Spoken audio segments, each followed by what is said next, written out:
Hello students, welcome to teach tech commerce, जहां पर हम पढ़ने वाले हैं आज सर्कुलर फ्लो ऑफ इनकम।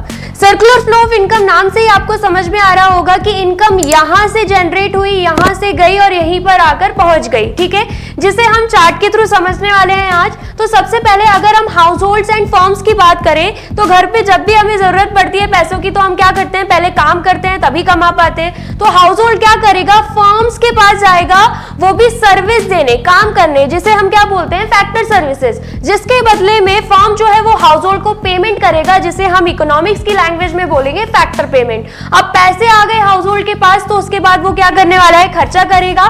तो वापस वो जाएगा फर्म के पास गुड्स एंड सर्विसेज लेने। ठीक है, तो फर्म दे देगा हाउस होल्ड को गुड्स एंड सर्विसेज, जिसके बदले में हाउस होल्ड जो है वो फर्म को पैसा दे देगा जो उसने कमाया था, जो उसने फर्म से ही लिया था, जिसे हम बोलते हैं कंजम्पशन एक्सपेंडिचर। कंजम्पशन एक्सपेंडिचर का मतलब वो एक्सपेंडिचर जो वो खुद के लिए कर रहा है, कंज्यूम करने के लिए कर रहा है। तो हमने यहाँ पे क्या देखा, फर्म ने पेमेंट दी और हाउस होल्ड ने फर्म को ही पैसा दे दिया और उससे गुड्स एंड सर्विसेज ले लिया। तो जहां से पैसा निकला था, फर्म से निकला था और फर्म के पास ही आके रुक गया है, इसी को हम बोलते हैं circular flow of income. I hope आपको ये इंफॉर्मेशन अच्छी लगी हो, तो जल्दी से सब्सक्राइब कर दीजिए टीच टेक कॉमर्स को। Thank you so much.